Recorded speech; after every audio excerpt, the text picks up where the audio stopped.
किसान, बदलते भारत की शान।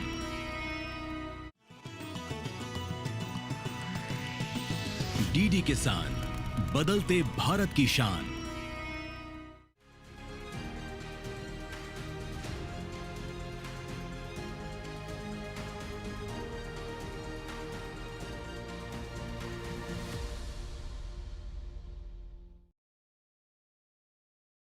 नमस्कार, स्वागत है आपका कृषि दर्शन में। मैं हूं अंजू सिंह। कृषि दर्शन आप किसान भाई बहनों का मनपसंद कार्यक्रम, जिसके माध्यम से हम आप तक पहुंचाते हैं कृषि जगत से संबंधित तमाम नई जानकारियां।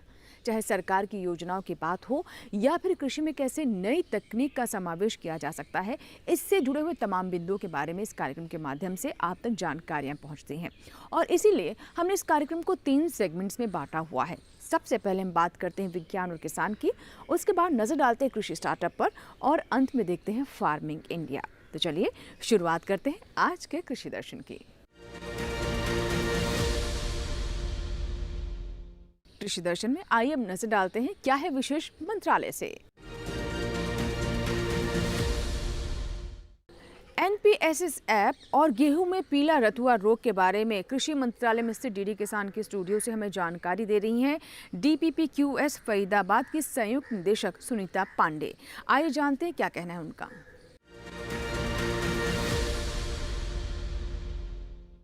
एनपीएसएस मशीन लर्निंग और एआई आधारित तकनीकों का उपयोग करके बनाया गया है, जिससे कि किसानों को कीट और व्याधियों के संबंध में जानकारी मिलेंगी। वर्तमान में एनपीएसएस 3 टाइप के इसमें मॉड्यूल हैं। एक सबसे पहले है कीट निगरानी मॉड्यूल, जिसमें कि क्वालिटेटिव और क्वांटिटेटिव मॉड्यूल है। दूसरा है आइडेंटिफिकेशन मॉड्यूल और तीसरा है एडवाइजरी मॉड्यूल। जो आइडेंटिफिकेशन मॉड्यूल है वो हमारा 61 फसलों में उपलब्ध है, जिसमें कि किसान भाइयों को कीट और बीमारी संबंधी जानकारियाँ मिल जाती हैं। और कीट निगरानी मॉड्यूल में क्वांटिटेटिव मॉड्यूल है वो हमारे वैज्ञानिकों के लिए और जो भी हमारे स्टेट डिपार्टमेंट के ऑफिसर्स हैं या हमारे सीआईपीएमसी के जो ऑफिसर्स हैं उनके लिए है।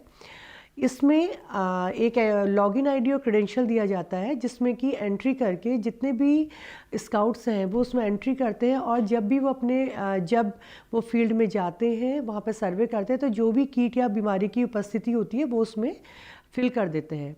उसके बाद अगर कोई कीट या बीमारी आर्थिक हानि स्तर से ऊपर है तो उसके लिए एडवाइजरी एक्सपर्ट आईडी से उसके लिए एडवाइजरी इशू होती है। इसके अलावा जो क्वालिटेटिव मॉड्यूल है वो किसानों के लिए है, जिसमें कि उन्हें कीट बीमारियों के बारे में लो, मीडियम और हाई के बेसिस पर उनको जानकारी मिलेगी और एक इनिशियली एक सलाह भी मिलती है। इसके अतिरिक्त एडवाइजरी मॉड्यूल है, जिसको कि एक्सपर्ट अपनी आईडी से एडवाइजरी किसानों के लिए इशू करते हैं और उसमें जो भी एडवाइजरी इशू करते हैं उसमें जो भी इंसेक्टिसाइड रहते हैं वो central insecticide board and registration committee द्वारा अप्रूव रहते हैं। वर्तमान में जो आइडेंटिफिकेशन मॉड्यूल है वो 61 क्रॉप्स में उपलब्ध है एवं जो एनपीएसएस में अभी हमारी 15 क्रॉप्स को हमने इसमें ऐड किया गया है और आगे भी अन्य क्रॉप्स को इसमें ऐड करने का कार्य किया जा रहा है। और अभी ये हिंदी, इंग्लिश, पंजाबी और मराठी में यह ऐप उपलब्ध है। जैसा कि आपको पता है कि गेहूँ हमारे विभिन्न राज्यों जैसे उत्तर प्रदेश, पंजाब, हरियाणा, हिमाचल प्रदेश, पश्चिमी बंगाल, इन सब में उगाया जाता है। तो गेहूं में एक बीमारी आती है जिसे बोलते हैं पीला रतुआ। पीला रतुआ जो है बेसिकली ये बीमारी जो है ये हिमालय क्षेत्र के पहाड़ी राज्यों में रहती है और इसके हवा के द्वारा इसके स्पोर्स फैलते हैं। तो अगर आपको अपने खेत में पीला रतुआ के लक्षण दिखाई दें, जैसे इसके लक्षण कैसे होंगे, जैसे आपको पत्तियां जो हैं वो धब्बेदार दिखाई देंगी, धारीदार से दिखाई देंगे।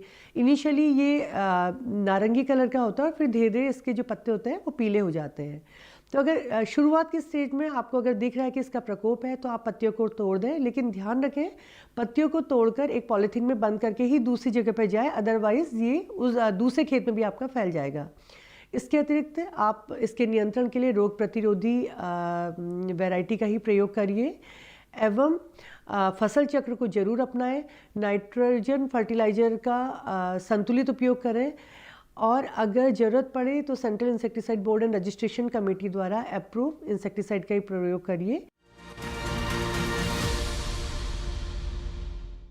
और आइए अब नजर डालते हैं विज्ञान और किसान पर।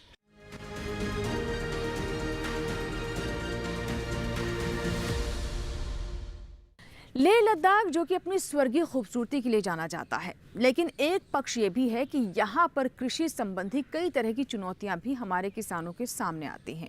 तापमान का उतार चढ़ाव पेड़ पौधों की बढ़वार को सुनिश्चित नहीं होने देता है, लेकिन इन सब चुनौतियों के बीच कृषि विज्ञान केंद्र लेह की तरफ से लगातार प्रयास किया जा रहा है कि फल, सब्जियां और ऐसे पौधे उगाए जाएं जिससे किसानों को लाभ हो सके और उनकी पोषण सुरक्षा को भी सुनिश्चित किया जा सके। आइए जानते हैं कि किस तरीके से खेती की जा रही है और कैसे फल और सब्जियां यहाँ पर उगाए जा रहे हैं। जहां सर्दियों में पारा शून्य से काफी नीचे चला जाता है और लद्दाख के बर्फीले सर्दियों की वजह से खेती करना तो जैसे असंभव ही होता है, लेकिन आज बात ऐसी महिला की जिन्होंने लद्दाख जैसी ऊंचाई, जहां पानी और हवा भी मुश्किल से मिलती है, उस जगह खेती के नए आयाम बनाए हैं। डॉक्टर जिगमेट यांगचान, जो लेह विश्वविद्यालय लद्दाख में प्रोफेसर और मुख्य वैज्ञानिक के पद पर कार्यरत हैं। इन्होंने 17 साल से कृषि के क्षेत्र में अपना योगदान दिया है। लद्दाख की विपरीत परिस्थितियों में भी इन्होंने 11 से 15,000 फीट पर सफलतापूर्वक खेती का काम किया है। डॉक्टर जिगमेट यांगचान को कृषि विज्ञान केंद्र लद्दाख में काम करने का भी मौका मिला। केवीके लद्दाख से जुड़कर इन्होंने लद्दाख की खेती को आगे बढ़ाने का काम किया है। इन्होंने उस धरती पर विभिन्न प्रकार की सब्जियां उगाई हैं। खेती में इन्हें सफलता मिलने के पीछे इनका दृढ़ निश्चय तो है ही, साथ ही इन्होंने नई तकनीकों से खेती के कामों को सरल बनाया है। लद्दाख जैसे पहाड़ी इलाके में खेती को सफलतापूर्वक करने के लिए इन्होंने ग्रीन हाउस टेक्नोलॉजी और सोलर एनर्जी का इस्तेमाल किया। साथ ही खेत में पानी की आपूर्ति के लिए ड्रिप सिंचाई पद्धति को अपनाया। यही नहीं, 16,007 फीट की ऊंचाई, जहां -17 डिग्री तापमान होता है, उस जगह मशरूम उगाकर इन्होंने अपना सपना पूरा किया और लद्दाख में खेती को एक नई ऊंचाई दी है, जिससे प्रेरित होकर लद्दाख के अन्य किसान खेती को अपनाने लगे हैं और अपना जीवन यापन कर रहे हैं। इनके अनुसार इनकी सफलता में सरकार की योजनाओं और प्रोत्साहन की भी अहम भूमिका रही है। हिंदुस्तान के कृषि के क्षेत्र में जितने भी काम कर रहे हैं, खासकर मेरे फार्मर्स जो है, मैं उनका अभिनंदन करते हूँ और नमस्ते जूले।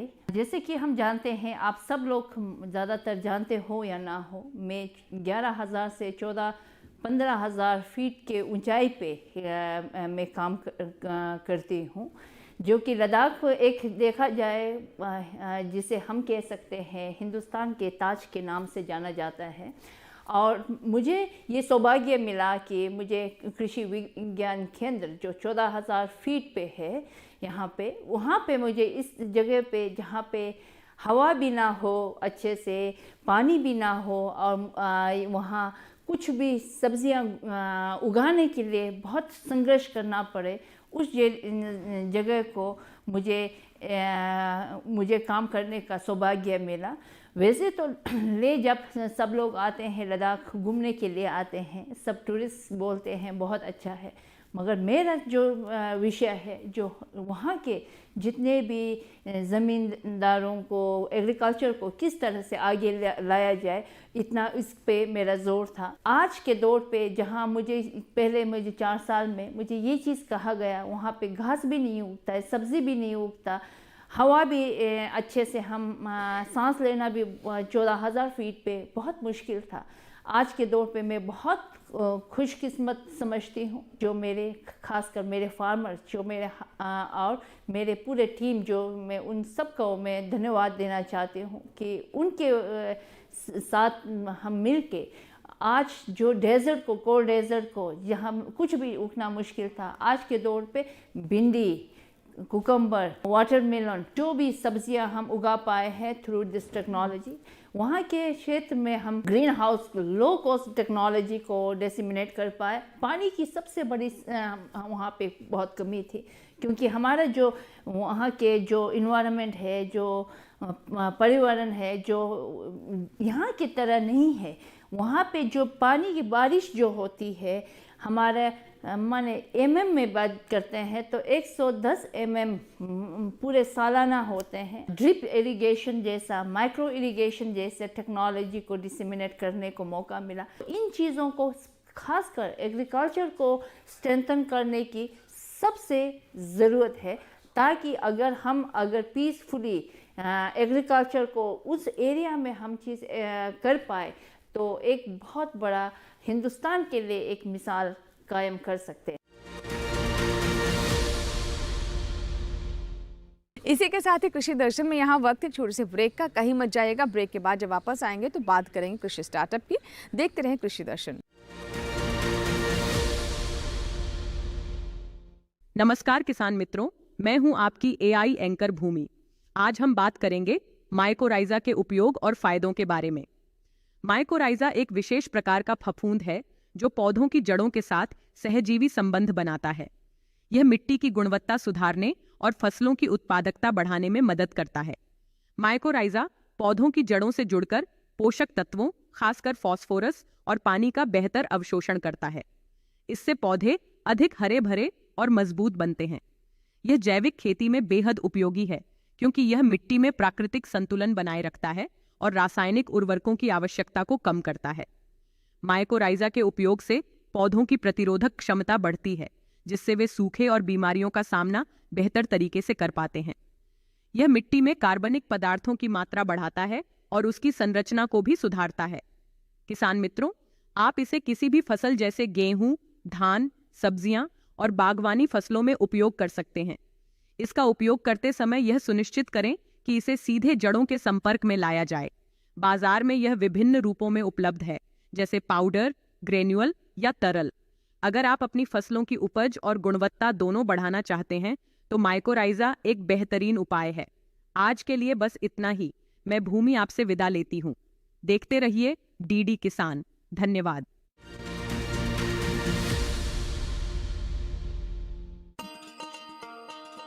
किसान भाइयों, गांठ बांध लो, गांठ बांध लो। बात बहुत है काम की, समृद्धि के पैगाम की। मिट्टी के मिजाज को समझो, मिट्टी के हर राज को समझो। मिट्टी की तुम जांच कराओ, मुफ्त सॉइल हेल्थ कार्ड ले जाओ। कभी मुनासिब बीज लगाओ, सही किस्म की खाद ले आओ। जितनी जरूरी उतनी डालो, सही मात्रा खुद पहचानो। इसको अपना मंत्र बना लो, मिट्टी की सेहत को जानो। बात बहुत है काम की, कम लागत अधिक वरदान की। किसान भाइयों, गांठ बांध लो। आज ही मिट्टी की जांच कराएं। राज्य सरकार के कृषि अधिकारी से संपर्क करें और मुफ्त में सॉइल हेल्थ कार्ड पाएं। कृषि और किसान कल्याण मंत्रालय द्वारा किसान हित में जारी। ब्रेक के बाद आपका स्वागत है। आप देख रहे हैं कृषि दर्शन। आइए हम नजर डालते हैं कृषि स्टार्टअप पर।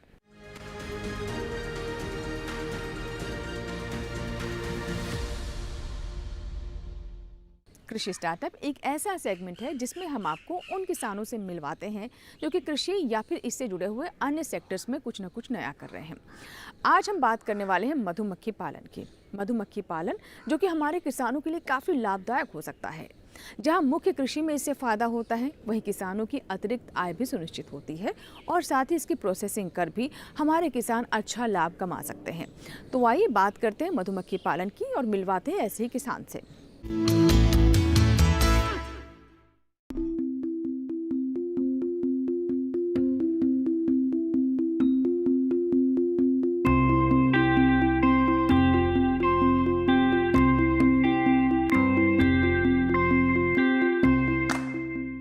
मधुमक्खी पालन करने से किसानों के लाभ का दायरा बढ़ रहा है। लखनऊ के निमित सिंह एक ऐसे युवा हैं जो बीटेक की पढ़ाई करके नौकरी के बजाय इसी कार्य से जुड़ गए हैं और एक सफल मधुमक्खी पालक हैं जो इस व्यवसाय को परंपरागत से आधुनिकता में ढालकर सामान्य मधुमक्खी पालन की तुलना में कई गुना आमदनी ले रहे हैं। जिनके पास आज के समय में 1200 मधु बक्से तो हैं ही, साथ ही वो मधुमक्खी पालन से जुड़े आधुनिक उपकरणों से सुसज्जित लैब भी चलाते हैं। इन बक्सों को लेकर ऐसे इलाके में स्थानांतरण करना पड़ता है जहां मधुमक्खियों को परागकण मिल सके, यानी उन्हें फूल मुहैया हो सके, जिस पर उनका जीवन चक्र चलता है। साथ ही कम मात्रा में सही शहद भी प्राप्त होता रहता है। खुद से जुड़े मधुमक्खी पालकों के लिए और खुद अपने शहद की अच्छी रिटेल मार्केटिंग के लिए निमित ने खुद शहद पैकिंग की आधुनिक यूनिट लगा रखी है और इस आधुनिक यूनिट में तैयार होते हैं शहद से जुड़े कई तरह के उत्पाद, जिसके लिए कई आधुनिक मशीनें लगा रखी हैं, जिसके शहद के बारे में एवं इन मशीनों और उनके काम के बारे में निमित सिंह एक एक करके बताएंगे। दरअसल बड़े पैमाने पर शहद निकालने के बाद निमित को थोक में उतनी अच्छी प्राइस नहीं मिल पाती, इसलिए वो खुद के लैब में शहद की गुणवत्ता और इसमें मौजूद तत्वों की मात्रा वगैरह की जांच करते हैं। इसमें वैल्यू एडिशन कर 16 तरह के उत्पाद बनाते हैं और इसकी पैकिंग कर खुदरा बाजार में बेचते हैं। वो बताते हैं कि एक मधु बक्से से उन्हें लगभग 10,000 की कमाई हो जाती है। मैं जो मोम निकलता है उसका उत्पाद बनाता हूँ, जो पराग निकलता है उसको बेचता हूँ, परपुलिस निकलता है उसको बेचता हूँ, शहद को खुद में बाजार में बेचता हूँ। तो जो मेरी मार्जिन है, प्रॉफिट मार्जिन एक तरह से कह लीजिए 4 टाइम बढ़ जाती है। निमित अपने 1200 बक्सों से साल भर में लगभग 12 लाख की कमाई करते हैं। इसमें शहद के अलावा मोम और रॉयल जेली जैसे बाय प्रोडक्ट भी शामिल हैं। मोम जो हमारा निकलता है उससे बनाते हैं हम मोमबत्ती। मोमबत्ती से हम के बाद जो मोम बचता है उससे हम साबुन बना लेते हैं। फिर मोम से हम क्रीम बनाते हैं। तो ये 3 उत्पाद हमारे केवल मोम के हो गए। उसके बाद हमारा दूसरा बाय प्रोडक्ट निकलता है पोलन। पोलन को हमारे पास ड्रायर है हमारे लेबोरेटरी में, तो ड्रायर में हम पोलन को सुखा के उसका मॉइस्चर कंटेंट कम करके उसको बाजार में हाईली रिच प्रोटीन डाइट की तरह हम उसको बेच सकते हैं। इस आधुनिक लैब में पहले ड्रम में शहद को स्टोर किया जाता है, फिर सीमित मात्रा की पैकिंग के लिए मशीन है। वैसे ड्रम से सीधे भी बोतल भरी जा सकती है। फिर डब्बों की कैंपिंग के लिए स्क्रू पंच मशीन की मदद लेते हैं। इससे पहले फील्ड से आए शहद में मौजूद तत्वों की मात्रा स्पेक्ट्रोफोटोमीटर से पता कर सैंपलिंग करते हैं। साथ ही पीएच मीटर से ये भी तय किया जाता है कि शहद किस फसल या फूल का है। छोटी छोटी मशीनें लाइक स्पेक्ट्रोफोटोमीटर, रेफ्रेक्टोमीटर मैं खुद अपने रख लिया और मैं उस पर खुद ही टेस्टिंग करने लगा। निमित सिंह मधुमक्खी पालन से कैसे अधिक से अधिक आमदनी ली जाए, इसके लिए वो इसके नए नए उत्पाद बनाने पर जोर देते हैं। आजकल बड़े बड़े होटलों में कॉम्ब हनी का प्रचलन बढ़ा है। कॉम्ब हनी को खाते समय ऐसा फील होता है जैसे च्युइंगम खा रहे हैं, जो हमारे दांतों का भी ख्याल रखता है। कॉम्ब हनी एक तरह से देखा जाए तो जो हमारा छत्ता होता है मधुमक्खी द्वारा बनाया हुआ, उसमें पूर्णतः मधुमक्खी पूरा शहद भरती है और भरने के बाद जब उस पर पूर्णतः एक मोम की परत जम जाती है तो उससे हम कॉम्ब हनी बोलते हैं। अब उसको हमें एक शेप देना होता है, या तो पूरा फ्रेम दें, फुल फ्रेम बोलें, या हाफ फ्रेम बोलें, या तो हम एक छोटा सा बॉक्स आता है उसको भी लगा सकते हैं। ये निकलने के बाद जब हम बक्से में शहद तैयार हो जाता है, उसको हम मशीन द्वारा शहद निकालते नहीं हैं। हम क्या करते हैं, इसको एज इट इज़ बाहर निकाल लेते हैं और इसको फ्रिज में लगा देते हैं। फ्रिज में लगाने के बाद इसका डिमांड ज़्यादातर होटल से होते हैं, होटल्स में डिमांड होते हैं, ज़्यादातर इसके पार्टीज में डिमांड होती है इसकी। इसे लाइक च्युइंगम हम खा सकते हैं इसमें, क्योंकि पूरा शहद जमा होता है और हमें इसे कट करना है और सीधे हमें इसे च्युइंग करके, दांतों से च्युइंग करके हमें इसे खाना है। निमित सिंह जैसे प्रगतिशील मधुमक्खी पालक जो वक्त के साथ अपने व्यवसाय को ढालने में माहिर हैं, जो जानते हैं कि व्यवसाय में मुनाफा बढ़ाने के लिए कैसे आधुनिक तकनीक का इस्तेमाल करना चाहिए, वो एक मिसाल हैं वैसे युवाओं के लिए जो किसी व्यवसाय में हाथ लगाने से पहले उसके लाभ के दायरे को सीमित समझने लगते हैं।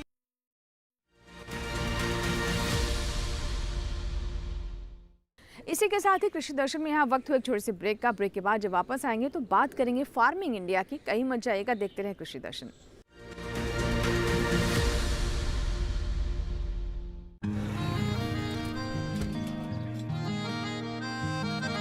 क्या बात है भाई, आजकल तो काफी खुश नजर आ रहे हो।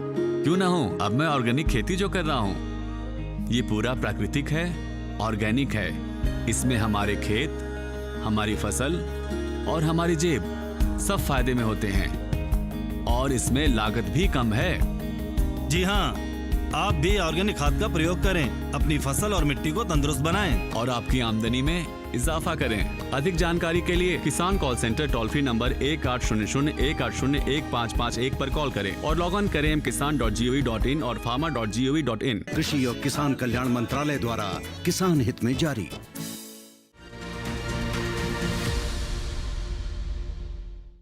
ब्रेक के बाद आपका स्वागत है। आप देख रहे हैं कृषि दर्शन।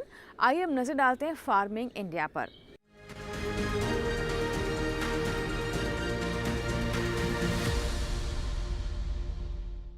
फार्मिंग इंडिया में आइए अब आपको लेकर चलते हैं हमारे एआई एंकर कृष के पास। आइए जानते हैं उनके पास कृषि संबंधी कौन सी नई जानकारियां हैं आपके लिए। नमस्कार, आप देख रहे हैं डीडी किसान। मैं हूं एआई कृष और आज हम गुजरात, राजस्थान, महाराष्ट्र, तेलंगाना और आंध्र प्रदेश में होने वाली खेती किसानी से संबंधित सलाहों के बारे में पूरी जानकारी देंगे। गुजरात के किसान भिंडी की पकी पौध की तुड़ाई कर लें। गुजरात में इस समय ज्वार, लहसुन, गेहूं, धनिया, जीरा, टमाटर और बैंगन की बुवाई की जा सकती है। यहाँ के कपास किसान इनकी फसलों की आवश्यकता अनुसार हल्की सिंचाई करें। राजस्थान में इस समय गेहूं और जौ की बुवाई की जा सकती है। साथ ही यहाँ के किसान टमाटर, फूल गोभी, पत्ता गोभी और ब्रोकली के पौधों का रोपण कर लें। महाराष्ट्र के कोंकण के किसान सुपारी की पकी पौध की कटाई जारी रखें। कोंकण में इस समय धान की नर्सरी लगाई जा सकती है। साथ ही यहाँ के किसान इस मौसम में सरसों, मूंगफली और तरबूज की बुवाई कर सकते हैं। महाराष्ट्र के मराठवाड़ा में किसान गेहूं और ज्वार की बुवाई कर लें। महाराष्ट्र के विदर्भ में किसान कपास की पकी फसलों की कटाई जारी रखें। तेलंगाना के उत्तरी तेलंगाना के किसान धान की नर्सरी लगा लें। वहीं दक्षिणी तेलंगाना में उड़द और मूंग की बुवाई की जा सकती है। तेलंगाना के किसान मिर्च को थ्रिप्स से बचाने के लिए जरूरी दवाएं छिड़क लें। यहाँ हल्दी को राइजोम रोट रोग से बचाने के लिए नीम के केक का पाउडर डालें। आंध्र प्रदेश में किसान मूंगफली की बुवाई जारी रखें। आंध्र प्रदेश के उत्तरी तटीय इलाकों के किसान धान और रागी की नर्सरी लगा लें। साथ ही यहाँ के कृष्णा गोदावरी इलाकों के किसान धान की पकी फसलों की कटाई कर लें। इसी तरह कृषि और किसानों से जुड़ी हर महत्वपूर्ण जानकारी के लिए हमारे साथ जुड़े रहिए और देखते रहिए डीडी किसान। धन्यवाद। फार्मिंग इंडिया में आज हम आपको जानकारी देंगे प्रधानमंत्री कुसुम योजना के बारे में। जी हाँ, इससे हमारे किसानों को सोलर पंप उपलब्ध होता है। जहां इलेक्ट्रिसिटी की मांग भी कम होती है, वहीं दूसरी तरफ वो पर्यावरण के प्रति भी अपनी जिम्मेदारी निभा पाते हैं। आइए जानते हैं कि कैसे ये न सिर्फ पर्यावरण के अनुकूल है बल्कि खेती की लागत भी इससे घटती है। देखते हैं कि कैसे हमारे किसान इस योजना से जुड़कर लाभ उठा सकते हैं।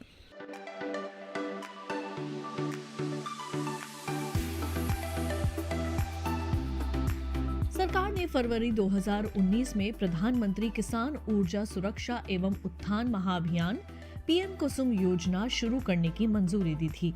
इस योजना का मकसद सौर ऊर्जा क्षमता विकसित करने में किसानों की मदद करना है। इससे किसानों को आय बढ़ने के साथ ही खेती के लिए पानी की जरूरत पूरी होगी।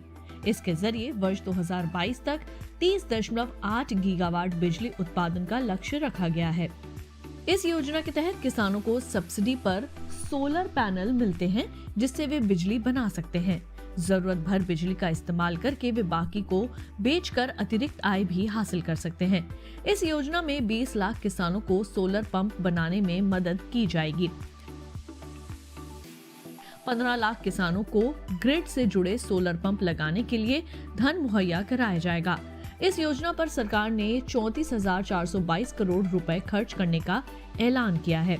पीएम कुसुम योजना के 3 घटक हैं। पहला, विकेंद्रित ग्रिड से जुड़ी 10,000 मेगावाट की क्षमता के सोलर पावर प्लांट स्थापित करना, जिसमें हर प्लांट की क्षमता 2 मेगावाट तक की होगी।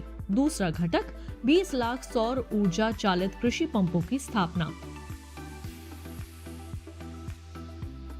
15 लाख किसानों के सिंचाई पंप को सोलर पंप से जोड़ना। इस योजना के जरिए बिजली और डीजल से चलने वाले सिंचाई पंप को सोलर एनर्जी से चलने वाले पंप में बदला जाएगा। सोलर पैनल से मिलने वाली बिजली का इस्तेमाल किसान पहले अपने सिंचाई के काम में करेंगे। उसके अलावा जो अतिरिक्त बिजली बचेगी उसे विद्युत बिजली वितरण कंपनी को बेचकर किसान 25 साल तक आमदनी कमा सकते हैं और प्रदूषण भी कम होगा। सोलर पैनल 25 साल तक चलेगा और इसका रखरखाव भी आसान है।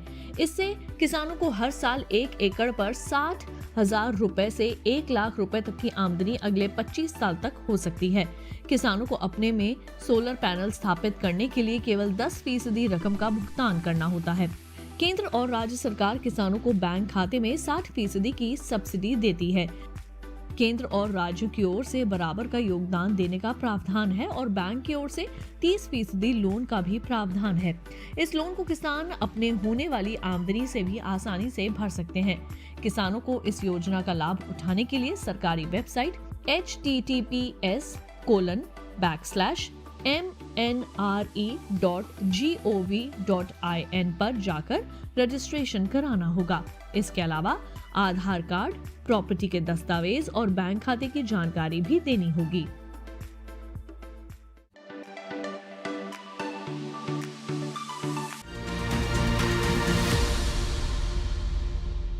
तो ये था हमारा आज का कृषि दर्शन। हमें पूरी उम्मीद है कि आज के कार्यक्रम में जो जानकारियां हमने आप तक पहुंचाई हैं उससे हमारे किसानों को ज़रूर लाभ होगा।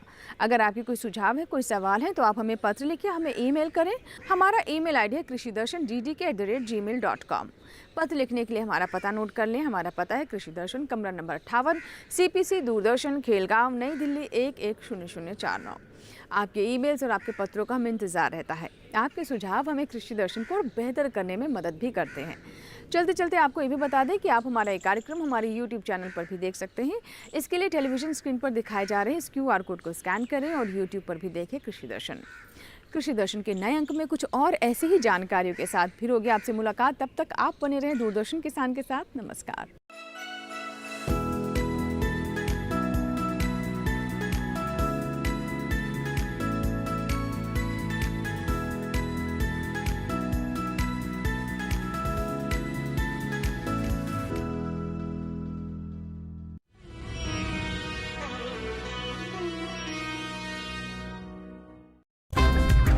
कहानी नहीं बदली, स्टाइल गया है बदल। जो कहानियां हम सुनते आए, देखते आए, अब वही वैसी ही कहानी सुनाएगा digital. Download waves OTT app now and watch for free.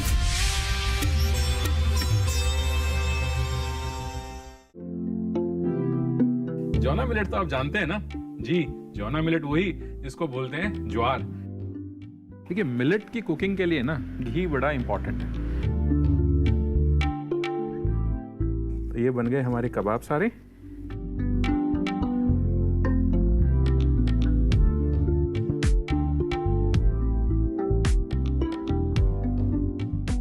ये कितना प्यारा कलर इसका आ रहा है। बिल्कुल amber colour, golden colour. Flavours एक दूसरे को बहुत अच्छे से कॉम्प्लीमेंट कर रहे हैं।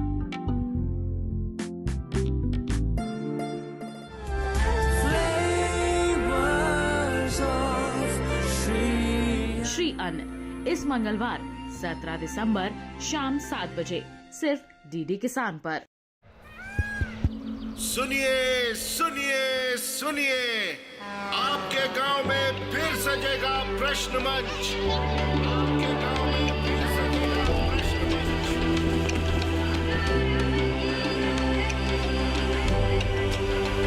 मिट्टी, मौसम, बीज, फसल, किसान को मिलेगी यहाँ हर सरकारी स्कीम की जानकारी। जो करके आएगा पूरी तैयारी, प्रश्न का उत्तर देकर बनेगा इनामधारी। मंच है तैयार, प्रश्न है तैयार, और आप? मैं भी हूँ तैयार। मैं हूँ तैयार। हाँ, मैं भी हूँ तैयार। मैं भी तैयार हूँ। किसान प्रश्न मंच में आपका स्वागत। किसान प्रश्न मंच सीजन 2 हर रविवार रात 8:30 बजे DD किसान पर।